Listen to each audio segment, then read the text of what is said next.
أعوذ بالله من الشيطان الرجيم. بسم الله الرحمن الرحيم. لقد أخذنا ميثاق بني إسرائيل وأرسلنا إليهم رسلا كلما جاءهم رسول بما لا تهوى أنفسهم فريقا كذبوا وفريقا يقتلون. Perempuan yang berbicara dan mengatakan bahwa Al-Quran itu atau cerita Nabi itu adalah dongeng belaka, dia mengaku sebagai seorang penghafal Quran.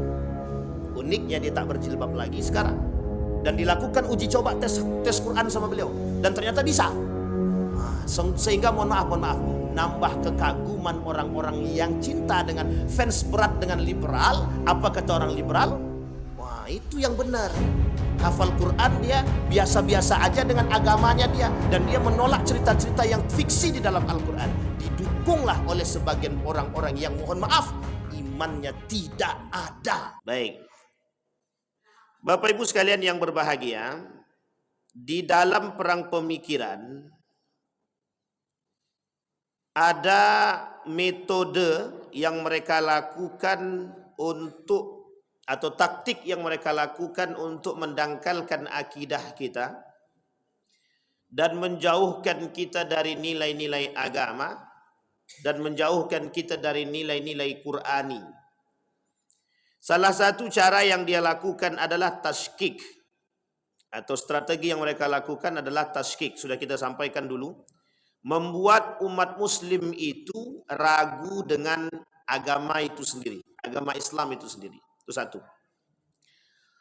Dalam bahasa lain, umat muslim itu dibuat dia ragu dengan kitab suci Al-Quran. Salah satu poin penting dalam rukun iman adalah iman bil kitab. Apa esensi daripada rukun iman? Iman bil kitab, iman kepada Al-Quran. Apa esensi kita beriman kepada Al-Quran? Esensi daripada iman kepada Al-Quran, kepada kitab adalah mengimani semua yang ada di dalam Al-Quran, tanpa ada sedikit pun keraguan. Betul apa salah? Baik, Bapak Ibu sekalian yang berbahagia, di dalam Al-Quran itu terdapat berbagai macam bentuk.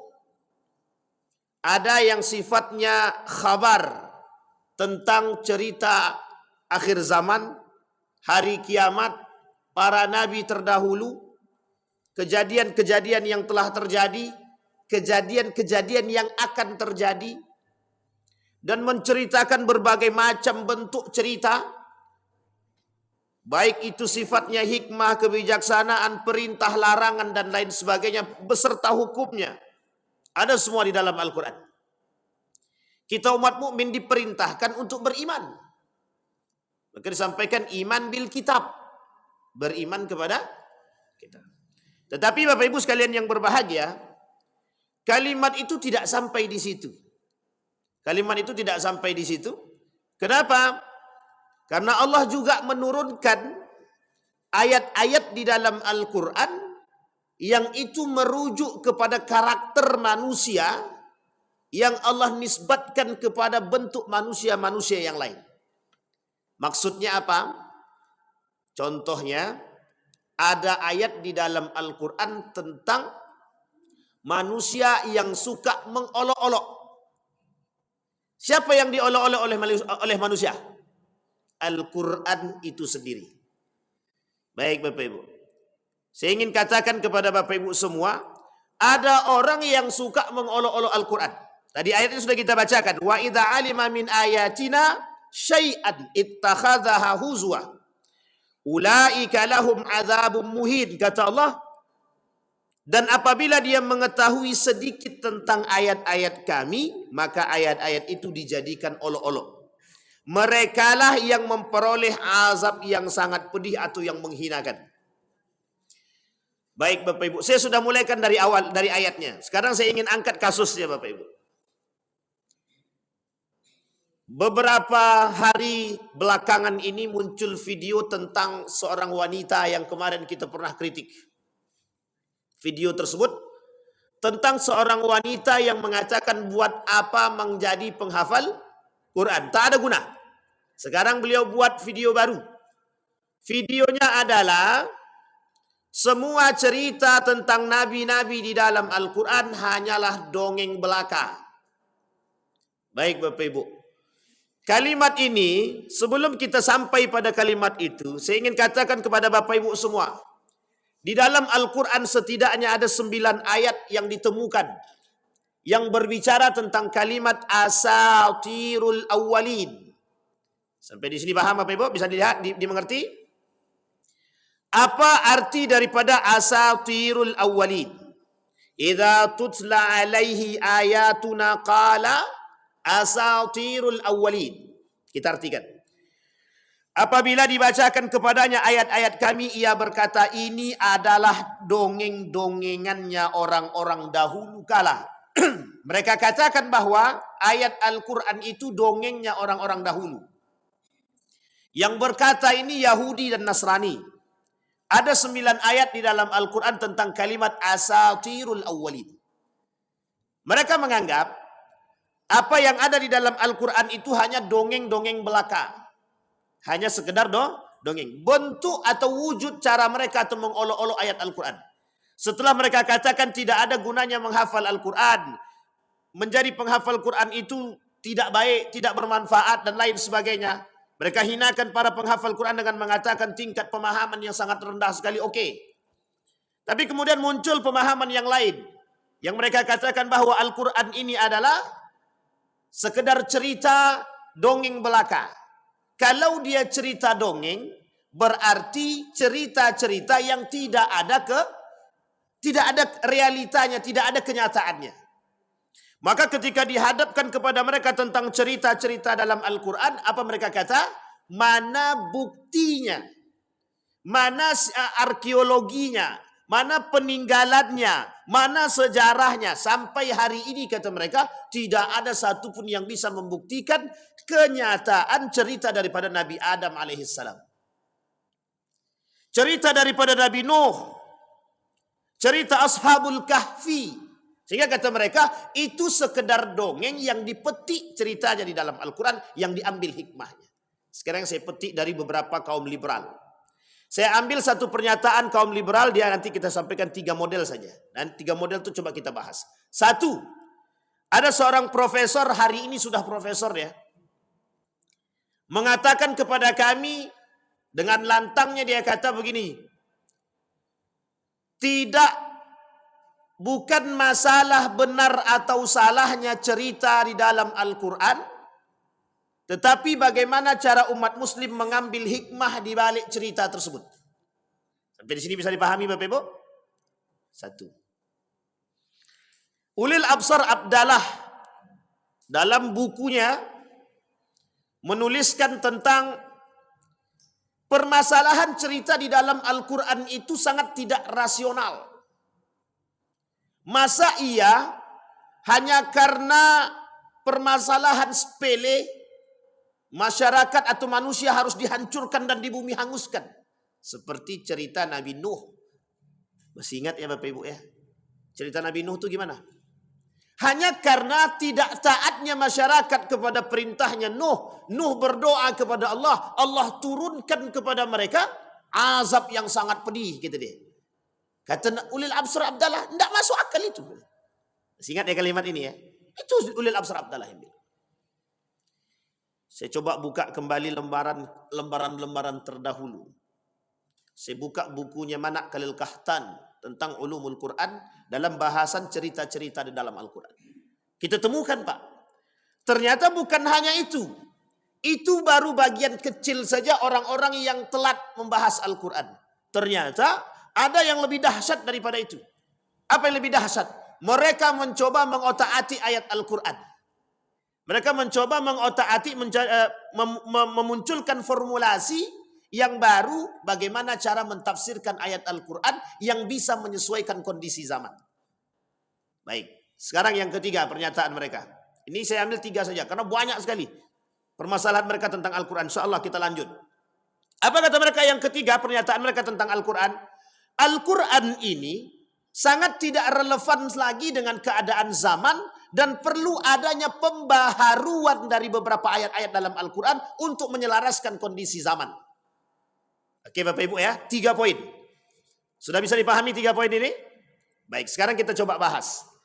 Kalimat itu sudah disampaikan oleh Allah di dalam Al-Quran, ketidakpercayaan orang-orang Yahudi dan Nasrani terhadap ayat Al-Quran.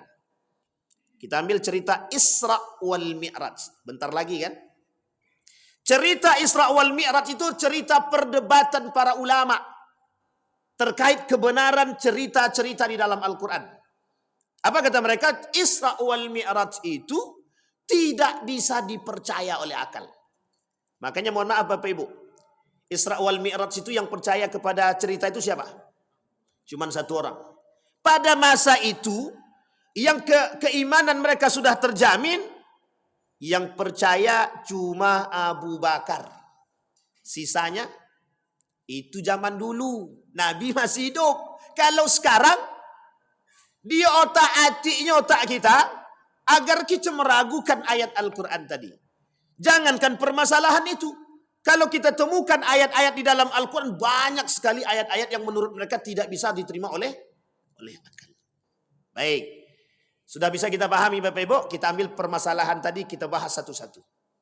Yang pertama, kalimat ini adalah kalimat sederhana tapi sangat membuat iman kita dangkal atau akidah kita rusak. Kata beliau, kata profesor tersebut, saya tak sebutkan nama, karena kalau saya sebutkan nama pasti kenal. Pasti kenal. Apalagi beliau guru saya, jadi saya tak berani sampaikan nama dia. Apa kata beliau? Bukan permasalahan benar atau salahnya cerita di dalam Al-Quran, tapi bagaimana kita mengambil dan memetik hikmah di balik itu semua. Kita bantah kalimat ini dulu. Kalimat ini betul apa salah? Kini kalimat yang paling salah. Inilah kalimat yang paling samar-samar dan mudah membuat dangkal akidah orang lain. Terkhusus umat muslim. Kenapa demikian? Karena hampir 80% orang akan percaya dengan perkataan itu. Bukan permasalahan benar atau salahnya cerita di dalam Al-Quran, tapi bagaimana cara kita memetik pelajaran dan hikmah di balik cerita tersebut. Betul apa salah? Betul apa salah? Salah. Yang benar adalah tidak ada benar, tidak ada salah. Semua di dalam Al-Quran benar secara mutlak. Sampai di sini paham? Kalau ada yang meragukan ayat Al-Quran, berarti mereka sudah meragukan Allah. Bayangkan bahasanya sederhana, halus, tapi sangat merusak akidah. Yang ngomong profesor. Saya tidak bahas itunya. Yang ingin saya bahas, mengapa mereka bermain dari segi bahasa. Ingat itu, mengapa mereka bermain dari segi bahasa? Kita telusuri. Ternyata pengaruh bahasa sangat mudah membuat rontok akidah seseorang. Kita sudah katakan kemarin. Apa kata kita contoh yang paling sederhana? Kalau kau tak belajar, bodoh. Kalau kau tak minum obat, tak akan sehat. Artinya, ada unsur peniadaan kekuasaan Allah dalam kalimat yang kita sampaikan. Kalau kau tak belajar, bodoh kena. Kalau kau tak minum obat, tak akan sehat. Tidak akan sehat kalau tak minum obat. Bagaimana mau sehat kalau tak mau minum obat? Pertanyaannya, di mana letaknya Allah di situ? Tak ada. Itu dia kedangkalan akidah yang sederhana, tapi sangat berpengaruh. Kalau dia katakan begini, kau umat muslim, tak usah kau percaya pada Quran. Kira-kira ada yang mau ngikuti? Ada yang mau ngikut? Enggak, langsung ditolak. Tapi kalau perkataannya dengan bahasa yang tadi, ini bukan masalah benar apa salahnya, bro. Yang penting kita bisa mengambil hikmah. Dengan gaya mimik yang sederhana dan sungguh sangat meyakinkan, kira-kira orang bisa yakin apa tidak? Itu dia. Makanya Bapak Ibu, poin pertama adalah merusak akidah itu bukan langsung frontal, bukan. Tapi dibuatnya kita ragu dulu dengan ayat Al-Quran. Oh iya ya? Oh iya. Apa jawaban mahasiswa ketika mendengarkan pernyataan tersebut? Dan itu saya di dalamnya Pak. Saya di dalamnya. Waktu itu lagi duduk di situ. Dan ini dosen saya. Apa kata mahasiswa itu? Iya juga ya. Memang harus begitu. Yang penting tuh kan kita bisa mengambil hikmahnya. Dalam hati saya, agak tidak masuk akal nih. Kok kita dibuatnya agak aneh sedikit nih. Tapi lama mikirnya. Waktu itu karena masih S1, dan beliau sudah doktor, PhD lagi luar negeri kan. Saya bilang, jarak saya dengan dia jauh, ilmu masih ecek-ecek, tapi batin saya menolak pernyataan tersebut. Sampai hari ini saya ingat. Dan saya ketemukan jawaban itu, saya sondingkan kepada guru saya. Betulkah cerita ini? Seperti ini kalimatnya Ustadz, saya bilang. Apa kata profesor tersebut, guru saya itu? Itulah gaya orientalis dan liberal untuk merusak pemahaman kita. Poin pentingnya apa? Satu, tidak ada permasalahan salah dalam Al-Quran. Semua cerita di dalam Al-Quran benar. Hanya saja tergantung tingkat keimanan setiap umat muslim terhadap pemahaman cerita tersebut. Kalau benar kita beriman kepada Al-Quran, maka secara tidak langsung kita beriman secara keseluruhan yang terdapat di dalam Al-Quran. Sampai di sini paham Bapak Ibu? Baik. Sekarang kita rujuk dulu. Mengapa kok mereka bisa mengatakan kalimat atau cerita di dalam Al-Quran tidak bisa masuk di akal? Karena banyak cerita di dalam Al-Quran yang sangat jauh dan terputus secara nalar logika, karena tidak adanya peninggalan atau prasasti yang bisa dijadikan rujukan seperti cerita-cerita dongeng yang lain. Kita ambil contoh, Bukit Tinggi itu apa namanya? Maling Kundang. Ada prasasti peninggalan? Sekalipun ada, itu kan belum tentu benar atau salahnya cerita itu. Betul apa tidak? Sebagian bilang, oh itu asli. Sebagian bilang, itu dongeng, itu dibuat itu. Kata dia. Tangkuban Perahu. Disondingkannya lah ayat-ayat cerita tadi dengan, dibandingkanlah dengan cerita Tangkuban Perahu, Maling Kundang, dan cerita-cerita yang lain yang memiliki peninggalan-peninggalan bersejarah. Maka otak mahasiswa tadi berpikir, betul juga perkataan Ustadz ini. Sampai di sini sudah bisa dipahami. Ini kalau saya ngomong di sini, ini karena perang pemikiran aja. Tapi kalau profesornya yang ngomong, saya yakin kita ragu semua. Kenapa? Sangat meyakinkan Pak, sangat meyakinkan. Kita rujuk kepada ayatnya. Kata Allah di dalam Al-Quran itu, wa idza tutla alaihi ayatuna qala asatirul awwalin. Ketika dibacakan kepada mereka atau kepada kami ayat-ayat tersebut, mereka katakan bahwa itu dongeng-dongeng belaka orang terdahulu. Artinya apa? Kalau ini dongeng, maka semua cerita-cerita yang dikandung di dalam Al-Quran tidak ada benarnya secara akal. Baik, sekarang kita stop dulu. Kita lihat perbandingannya orang Eropa atau orang Barat atau orang-orang orientalis dengan umat Islam. Oke? Orang orientalis rata-rata ateis dan tak beriman kepada Allah dan kafir. Oke? Sampai di sini bisa dipahami Bapak Ibu ya. Dalam pemahaman orang-orang kafir Eropa itu, ilmu itu harus disandingkan dengan akal. Ingat sampai di sini Bapak Ibu. Artinya apa? Kalau sesuatu itu tidak bisa diterima oleh akal, maka itu tidak bisa dikatakan ilmu. Yang kedua, ilmu itu bebas nilai. Profesor Dr. Hamid Fahmi Zarkasi mengatakan ilmu itu, kata mereka orang Barat, bebas nilai. Anda mau cerdas tapi tak beradab, tidak ada masalah. Yang penting Anda punya ilmu. Makanya bahasa ini sering kita dengarkan.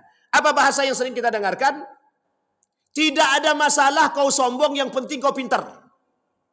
Dia ada yang dia sombongkan. Dia pintar, wajar dia sombong. Ini udah bodoh, sombong pula lagi, kata dia. Kalimat itu sama sekali tidak berdasar, dan itu ternyata kalau Bapak Ibu rujuk kalimat tersebut, itulah bahasan kaum orientalis. Kenapa? Bebas nilai.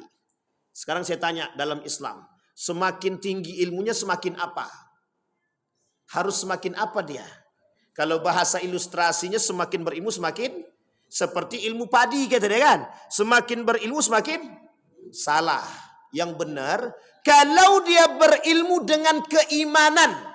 Kalau cuman ilmu doang tanpa iman, tidak sama. Mereka akan menjadi orang yang semakin meninggi. Ternyata yang membuat rendah mereka dan tunduknya mereka karena iman.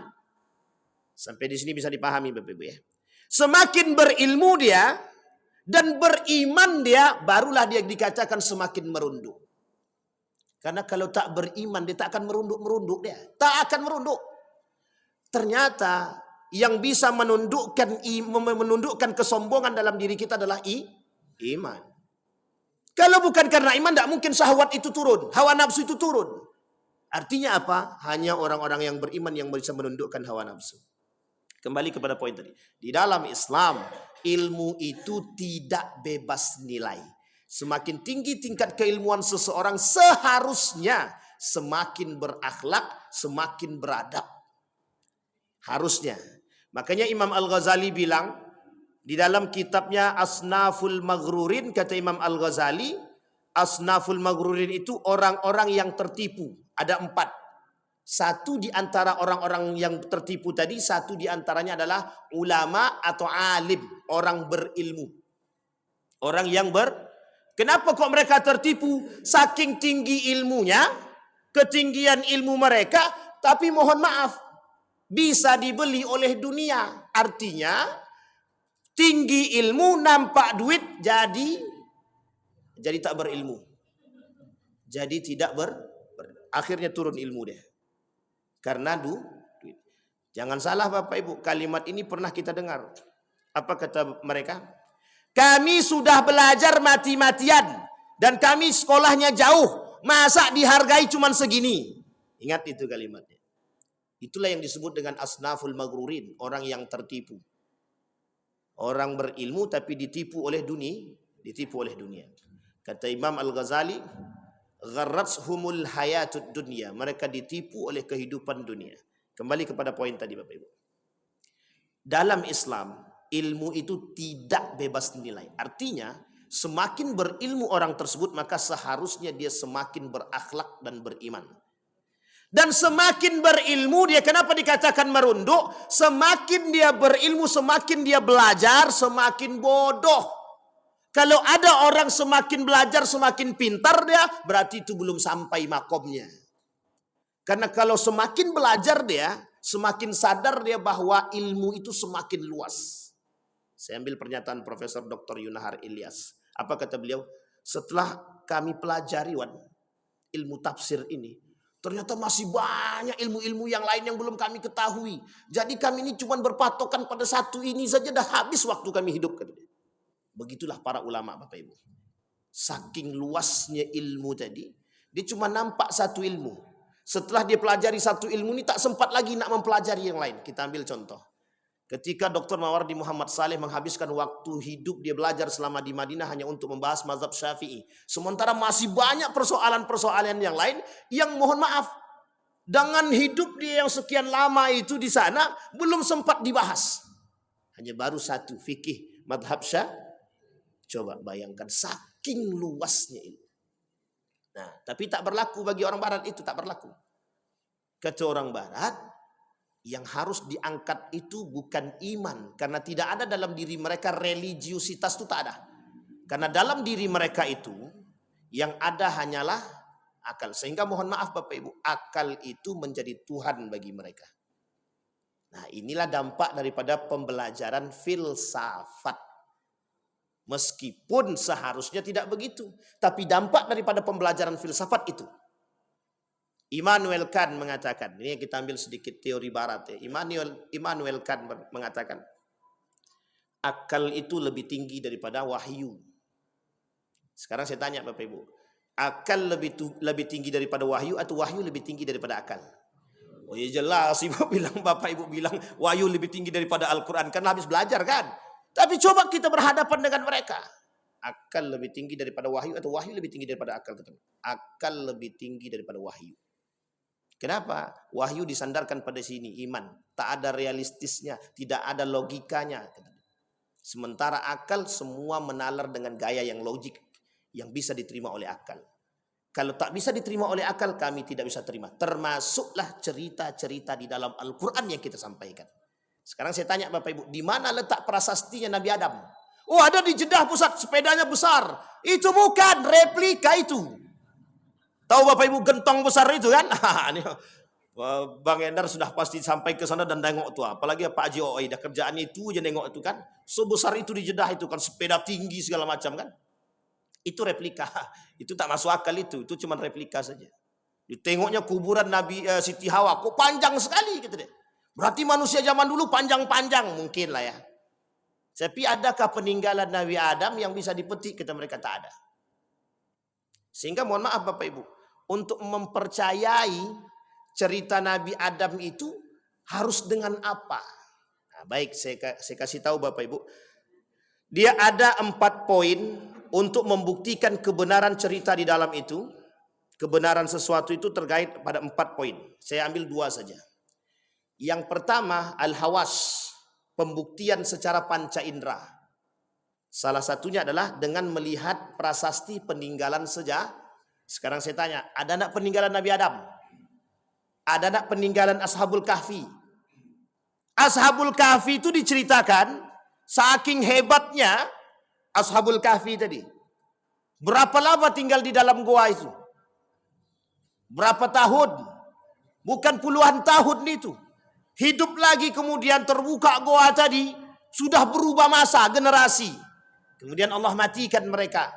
Pertanyaannya kata mereka, mana masuk akalnya? Sama sekali tak masuk akal kata dia. Satu ya, cerita dongeng. Kata mereka itu cuma dongeng. Kalau kita berbicara tentang peninggalan, tidak ada peninggalan yang bisa meyakinkan. Contoh, mereka katakan bahwa Borobudur, ini jelas bukti sejarah yang menunjukkan kepada dunia bahwa ada gambaran-gambaran peninggalan tersebut. Coba. Dan diakui oleh dunia. Diakui oleh dunia. Yang kedua Bapak Ibu. Ada yang disebut dengan khabar sadik. Ini yang tidak dipahami oleh kaum orientalis. Yang kita sebut laulal isnad laqala man sya'a ma sya'a. Kalau bukan persoalan tersanad, kalau bukan persoalan antara satu dengan yang lain, cerita yang kita dapat dari generasi ke generasi, kebenaran orang-orang yang jujur dan lain sebagainya, maka kita tidak bisa menerima itu. Kita ambil contoh. Ada orang di depan kita saat ini sangat kita akui. Orangnya baik, cerdas, jujur, jarang mau berdusta misalkan. Maka mesti apa yang dia katakan kita bisa percaya. Dan itu sudah menjadi sesuatu yang lumrah di tengah manusia hari ini. Artinya apa? Kejujuran seseorang itu menjadi penyebab dipercayanya atau tidak dipercayanya perkataan seseorang. Betul apa salah? Sekarang saya tanya, tahu Bapak Ibu karakter dia pendusta, kira-kira Bapak Ibu mau percaya nggak? Nggak tak. Tapi tak pernah berdusta dia Ustaz. Kira-kira kalau dia ngomong kita percaya nggak? Percaya. Itu yang tidak dipercayai oleh kaum orientalis. Namanya khabar sadik. Cerita kebenaran. Dari mana kita bisa tahu cerita itu? Dari generasi. Dari mana generasi tersebut tahu cerita tersebut? Daripada ulama. Dari mana ulama tahu? Daripada tabi'in. Dari mana tabi'in tahu? Daripada tabi'in. Dari mana tabi'in tahu? Daripada sahabat. Dari mana sahabat tahu? Daripada baginda Nabi Muhammad SAW. Sampai di sini paham Bapak Ibu? Dari mana Nabi Muhammad SAW tahu cerita tersebut? Selain daripada dari kekuasaan Allah, Nabi juga mendapatkan cerita itu dari orang-orang yang memang sudah teruji keimanan mereka dan kejujuran mereka. Sampai di sini paham Bapak Ibu? Inilah yang disebut dengan sanad.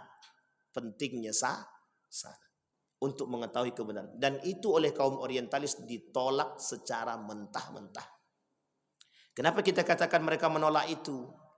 Karena memang tidak bisa diterima secara hawas, panca indera, dan mereka tolak secara akal. Sampai di sini sudah paham Bapak Ibu? Sehingga mohon maaf, ini poin pentingnya. Sehingga kata mereka, untuk meruntuhkan keimanan mereka, yakinkan mereka secara akal. Yakinkan kami secara akal, adakah cerita di dalam Al-Quran yang bisa kami terima dengan akal kami yang berupa peninggalan. Sehingga kata orang-orang sekarang tak bisa kita mengatakan bahwa ada peninggalan Nabi Adam, Nabi Nuh dan lain sebagainya. Sehingga mohon maaf cerita Nabi Musa dan lain sebagainya itu sangat tidak masuk akal kata mereka. Disinilah mereka katakan asatirul awwalin, dongengnya orang-orang terdahulu. Baik, sekarang poin pentingnya Bapak Ibu. Yang pertama, bagaimana sikap seorang muslim terhadap hal demikian? Satu, pahami bahwa itu adalah tashkik, strategi yang dilakukan oleh orientalis untuk meruntuhkan keyakinan kita terhadap Al-Quran. Satu. Yang kedua, bagaimana sikap seorang mukmin? Wajib meyakini keimanan karena kita masuk dalam rukun iman. Kalau meragukan sebagian daripada ayat Al-Quran, maka dia kafir. Kita ambil ayatnya. Innalladzina yakfuruna billahi wa rusulih wa yuriduna an yufarriqu bainallahi wa rusulih wa yaquluna nu'minu bi ba'di wa nakfur bi ba'd. Orang-orang kafir itu ada dua. Satu, orang kafir itu sendiri yang non-muslim. Yang kedua, orang muslim tapi melakukan perbuatan kufur. Apa perbuatan itu? Tidak percaya kepada Allah dan Rasulnya. Sekarang saya tanya, kalau ada umat muslim yang tak percaya dengan ayat Al-Quran, kira-kira kufur apa tak kufur? Kufur. Bahkan Nabi kata tak solat saja kafir. Tidak puasa kafir. Tidak zakat kafir. Orang tak bayar zakat, orang tak mau puasa, kafir kata Nabi. Kafir itu bukan keluar daripada Islam. Tapi mereka berada pada kekufuran. Kalau tak mungkin diperangi sama Abu Bakar. Orang yang murtad diperangi sama Abu Bakar. Orang yang tak mau bayar zakat, apa kata Abu Bakar? Aku takut kelak orang kalau tidak diperangi, tidak dibasmi orang-orang yang tak mau bayar zakat nih, kelak mereka akan katakan tidak ada syariat zakat. Sampai di sini paham Bapak Ibu? Sampai Nabi katakan yang tidak bayar zakat kafir. Apalagi meninggalkan sholat. Nah, kafir di sini tingkatan dosa mereka sama dengan orang kafir, artinya sama pada tingkatan kufur. Kok kufur Ustaz? Iya, karena mereka tak percaya kepada Allah dan Rasulnya. Satu kelompok pertama. Kelompok kedua, wa yuriduna an yufarriqu bainallahi wa rasul. Mereka ingin bedakan mana kami beriman kepada Allah saja, kami tak beriman kepada Rasul. Kami beriman kepada Rasul saja, tapi kami tak beriman kepada Allah. Dan ada kelompok masing-masing. Ingkar sunnah, kelompok yang tidak percaya kepada Nabi, kelompok yang tidak percaya kepada Allah ada. Kalimat yang ketiga yang paling cocok untuk kita bahas pada subuh ini Pak. Nu'minu bi ba'di wa nakfur bi ba'd. Kami beriman kepada sebagian ayat Al-Quran dan kami kufur kepada sebagian ayat Al-Quran. Termasuk mereka kufur terhadap cerita-cerita di dalam Al-Quran. Artinya apa? Berimankah tak? Dan ini ternyata Bapak Ibu sekalian yang berbahagia menjadi perdebatan di kalangan para ulama. Apakah cerita di dalam Al-Quran itu fiksi? Dikaji oleh para ulama Bapak Ibu. Apa kata para ulama? Yang dikaji oleh para ulama, pertama, bolehkah seorang itu bercerita tentang cerita fiksi untuk memunculkan motivasi di kalangan para umat muslim? Menjadi satu pembahasan utama di kalangan para ulama. Apa kata mereka? Boleh saja membahas para alim, para da'i itu bercerita, meskipun cerita itu tidak terjadi, tapi untuk memberikan motivasi keimanan, kata mereka. Satu. Ini belum ada kaitannya, ini baru pembahasan tentang fiksinya. Yang kedua, kata para ulama itu, tidak boleh bercerita sesuatu yang tidak ada kisahnya dan tidak jelas. Sekalipun untuk mengatakan motivasi kepada orang-orang yang beriman. Kita ambil contoh. Seperti ceritanya Kasyifatul Qulub dalam kitabnya Kasyifatul Qulub Imam Al-Ghazali. Dia menceritakan ada seorang pemuda yang rajin ibadah, tapi kemudian diharamkan oleh malaikat turun. Malaikat berkata kepada pemuda tersebut, aku diharamkan oleh Allah untuk menuliskan namamu dalam catatan amal baik. Itu kan tak masuk akal. Kok malaikat bisa turun? Sekarang saya tanya, ketika Bapak Ibu mengalami satu pengalaman, baik itu mungkin dalam mimpi, baik itu secara kenyataan, ketemu dengan orang-orang yang mendapatkan cerita yang begitu, atau mungkin pengalaman pribadi. Kira-kira pengalaman pribadi kita tadi bisa tidak kita ceritakan kepada orang? Aku tadi tadi bertemu dengan orang yang besar sekali. Dia kasih aku duit yang begitu besar, yang begitu banyak, kata dia. Dia kasih aku emas. Tiba-tiba Bapak Ibu cerita sama orang lain. Tadi aku ketemu si Anu tuh. Si Anu mana? Orangnya besar sekali. Ingat Bapak Ibu. Kira-kira percaya enggak orang tadi? Kenapa dia tak percaya? Kenapa dia tak percaya? Baik. Sekarang saya tanya. Kalaulah kita sering melihat ada orang bisa berjalan di atas awan. Misal, setiap hari kerjaan kita melihat ada orang bisa berjalan di atas awan. Kira-kira itu bisa enggak menjadi sebuah kebiasaan? Bisa enggak menjadi sebuah kebiasaan? Misal, kita lihat Pak Waka bisa berjalan di atas awan. Berjalan di atas angin misalkan. tanpa jejak kakinya di bawah. Kan kalau orang berpandangan itu setan tuh, pasti hantu tuh kan. Kalau tidak bisa kakinya tak menapak ke bumi. Tapi kalau itu menjadi sebuah tradisi, kira-kira bisa dipercaya atau tidak? Itulah Bapak Ibu kenapa kaum orientalis membuktikan dengan akal. Karena apa? Karena mereka tidak mengalami pengalaman-pengalaman seperti itu. Andai kata itu dialami secara nalar maka akan diterima. Tapi karena tidak dialami mayoritas manusia maka tidak bisa diterima oleh akal. Itulah bahasa mereka hawas. Pembuktian sesuatu harus dengan hawas panca indera. Sampai di sini paham. Tapi dalam orang beriman tidak begitu. Makanya butuh namanya hati untuk bisa iman. Sampai di sini bisa dipahami Bapak Ibu? Kembali kepada poin tadi. Cerita di dalam Al-Quran, kata mereka dongeng belaka. Maka Bapak Ibu, kebenaran di dalam Al-Quran, cerita-cerita dalam Al-Quran, kata para ulama, termasuk Manak Kahtan mengatakan tidak ada satupun cerita di dalam Al-Quran yang sifatnya tidak nyata dan tidak benar. Itu harus kita pegang. Kok bisa apa korelasinya? Korelasinya dengan keimanan harus dipahami dalam kacamata khabar sadik sebagai seorang yang beriman.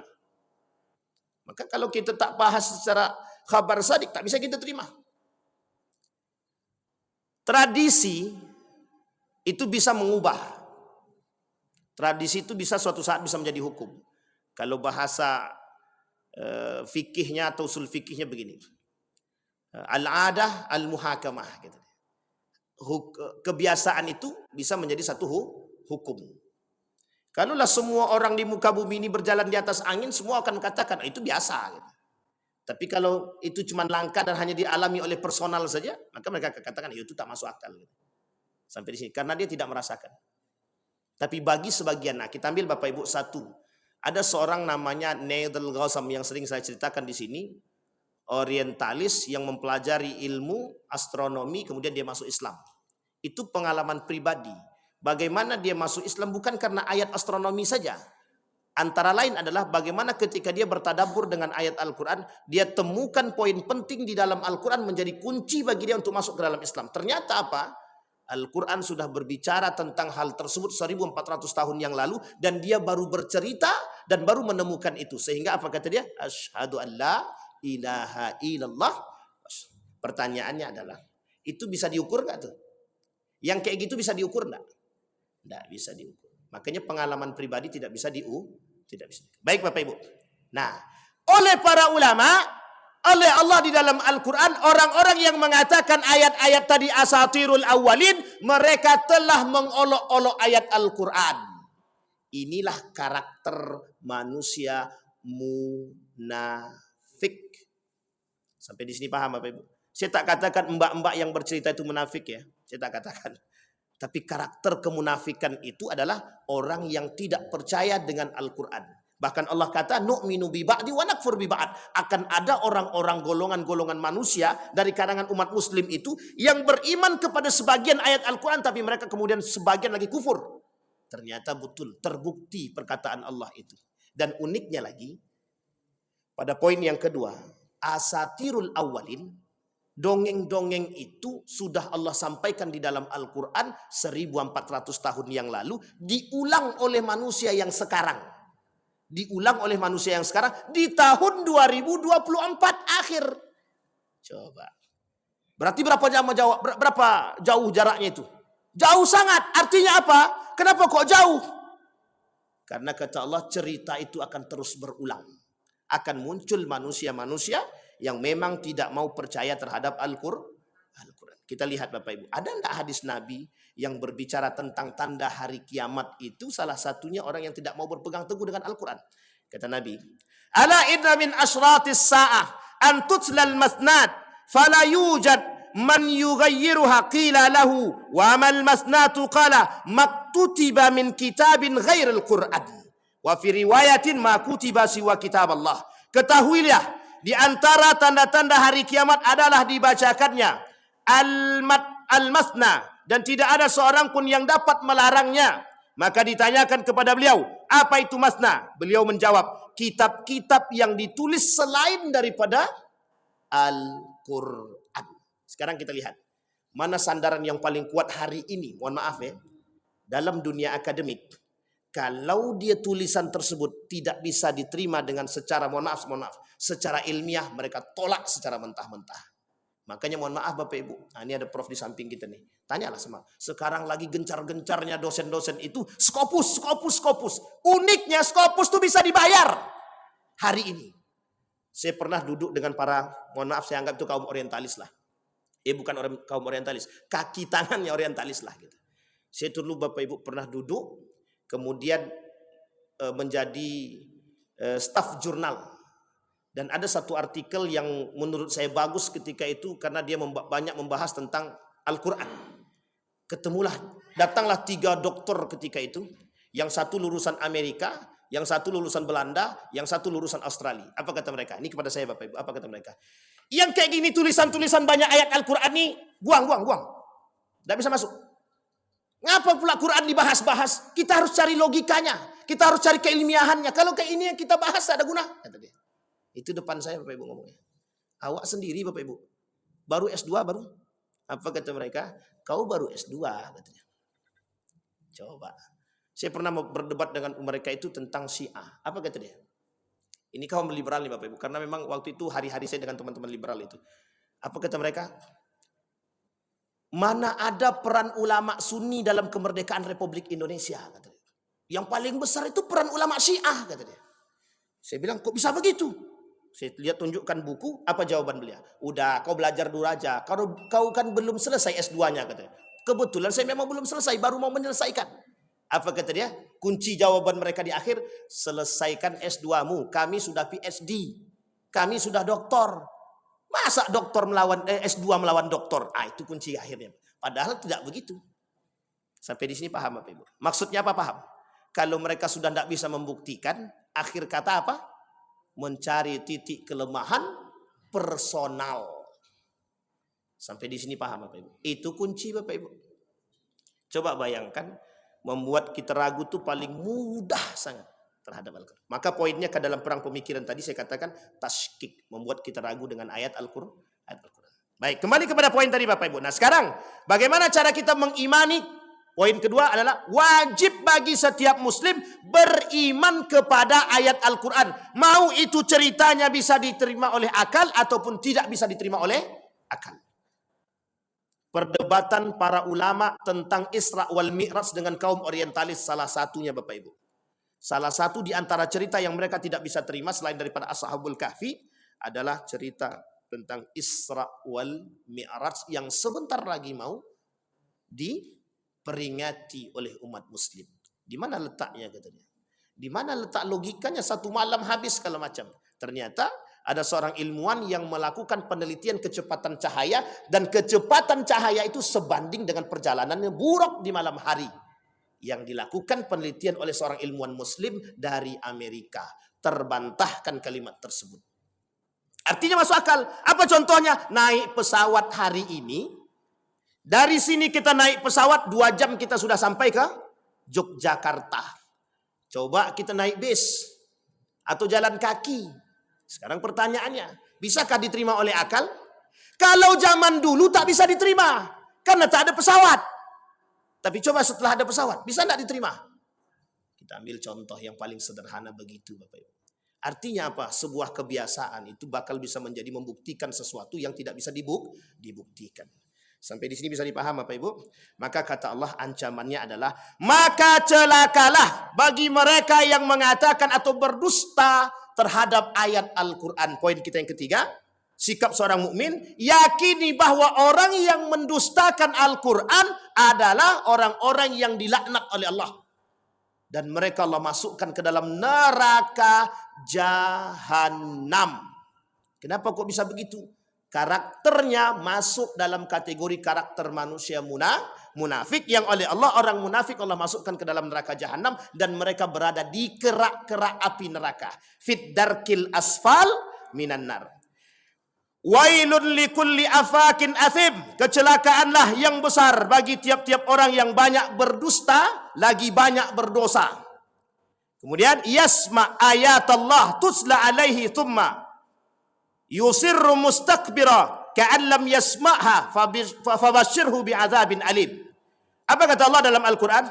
Dia mendengar ayat-ayat Allah dibacakan kepadanya, kemudian dia tetap menyombongkan diri mereka seakan-akan mereka tidak pernah mendengarnya. Maka beri kabar gembiralah kepada mereka bahwa Allah akan mengazab mereka dengan azab yang sangat pedih. Kita ambil contoh. Perempuan yang berbicara dan mengatakan bahwa Al-Quran itu atau cerita Nabi itu adalah dongeng belaka, dia mengaku sebagai seorang penghafal Quran.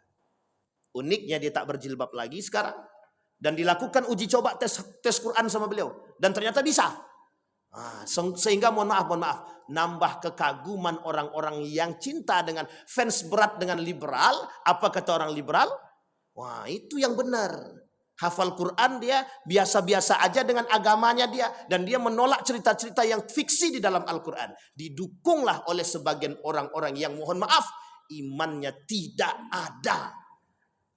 Sampai di sini bisa dipahami Bapak Ibu? Bisa dipahami Bapak Ibu? Baik. Maka yang perlu kita pahami apa? Bagaimana ancaman Allah bagi orang-orang yang mendustakan ayat-ayat Allah di dalam Al-Quran. Baik, kita ambil sikap. Sikap daripada seorang ulama.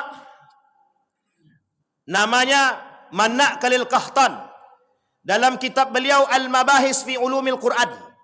Dan saya juga merujuk kepada pemahaman seorang ulama, Dr. Fahmi Salim. Kata beliau, cerita di dalam Al-Quran tidak ada yang fiksi dan tidak ada yang dongeng. Semuanya benar. Hanya saja wajib bagi setiap umat mukmin mengimaninya dalam tatanan keimanan sama seperti yang lain. Iman kepada Allah, iman kepada Rasulnya, iman kepada kitab-kitab, iman kepada malaikat, dan lain sebagainya.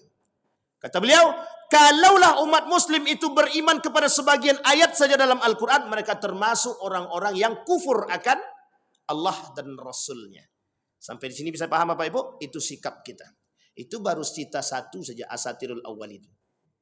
Dan kita sudah bahas itu, dan dalam, mohon maaf Bapak Ibu, dalam buku tulisannya Ulil Absar Abdallah, sekian banyak, mohon maaf, sekian banyak pelecehan yang dia lakukan terhadap ayat Al-Quran. Nah, kita baru bahas satu saja. Baru bahas satu sikap mereka terhadap Al-Quran. Baik Bapak Ibu. Sampai di sini Bapak Ibu ada pertanyaan? Kalau tak ada pertanyaan kita lanjut sebagai penutup. Ada pertanyaan Bapak Ibu? Enggak Ustaz, ini agak susah sedikit mau ditanya. Tak tahu apa yang mau ditanyakan kan gitu. Baik. Sudah Bapak Ibu ya. Jadi Bapak Ibu kalau ada yang berbicara bukan masalah benar atau salahnya cerita dalam Al-Quran, tapi bagaimana cara kita mengambil hikmah. Pernyataan itu salah kaprah, salah besar. Yang benar adalah semua cerita di dalam Al-Quran wajib diimani. Satu. Yang kedua, apa permasalahan Asatirul Awwalin? Perlu dipahami, kalimat Asatirul Awwalin sudah disampaikan oleh kaum Yahudi dan Nasrani 1400 tahun yang lalu. Tujuan mereka apa? Untuk mengolok-olok Al-Quran dan ingin mengatakan kepada dunia bahwa Muhammad penipu. Nanti kita bahas pada poin yang akan datang. Masalah perkataan Muhammad ini penipu, Muhammad ini pendusta, nanti kita bahas di pertemuan yang akan datang. Sampai di sini paham Bapak Ibu? Itu poin yang kedua. Poin yang ketiga, ketika mereka mengatakan bahwa dongeng-dongeng Al-Quran itu adalah cerita-cerita dalam Al-Quran itu adalah dongeng, mereka ingin katakan kepada kita bahwa Al-Quran itu tidak ilmiah dan tidak cocok untuk diamalkan. Sampai di sini paham? Baik. Sikap seorang muslim, sikap seorang mukmin, bukan muslim, sikap seorang mukmin. Kalau muslim itu masih bisa kita ragu-ragukan. Tapi sikap seorang mukmin terhadap hal demikian wajib berada pada posisi keimanan yang kokoh terhadap pemahaman dia terhadap Al-Quran.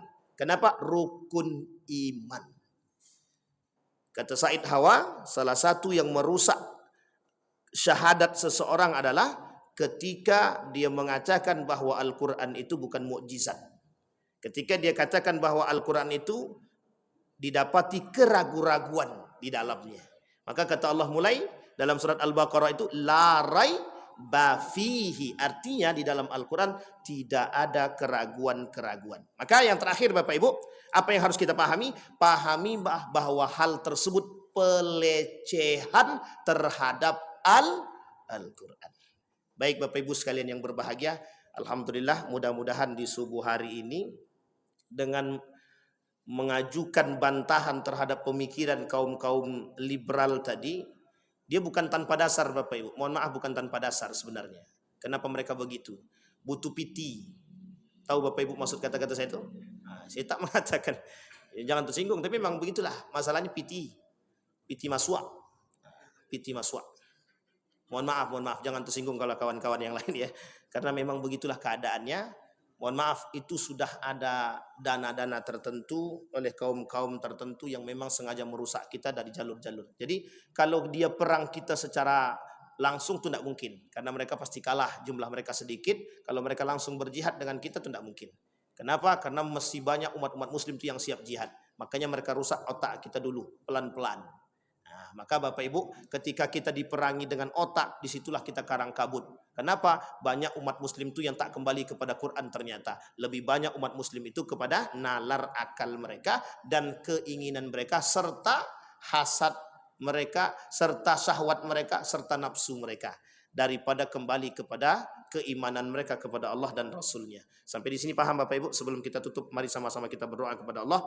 Mudah-mudahan apa yang kita sampaikan di subuh hari ini ada manfaatnya dan ada berkahnya bagi kita, bisa menjadi pedoman kita untuk tetap mengokohkan akidah kita terhadap pemahaman kita terhadap Al-Quran. Amin ya Rabbal.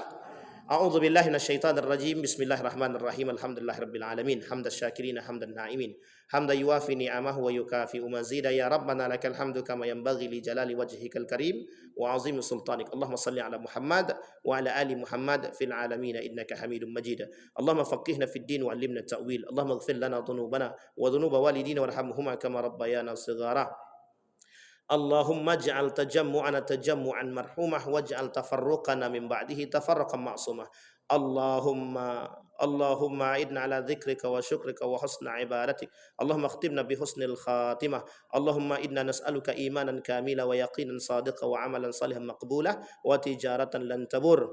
Allahumma ansur ikhwanana al-mujahidin fi Palestin wa fi Gaza wa fi kulli makan. Allahumma dammir al-yahuda. Allahumma ahlikil kafarata wal mubtadi'ata wal musyrikin a'da'aka a'da'ad din. Allahumma ighfir lahum warhamhum wa'afihim wa'fu anhum wa akrim nuzulahum wa wasi' madkhalahum waj'alil jannata mathwahum. Allahumma rzuqna imaman 'adilah. Allahumma rzuqna imaman 'adilah. Fa aslih imamana ya rabbal alamin. Rabbana atina fid dunya hasanah wa fil akhirati hasanah wa qina azaban nar. Walhamdulillah rabbil alamin. Assalamualaikum warahmatullahi wabarakatuh.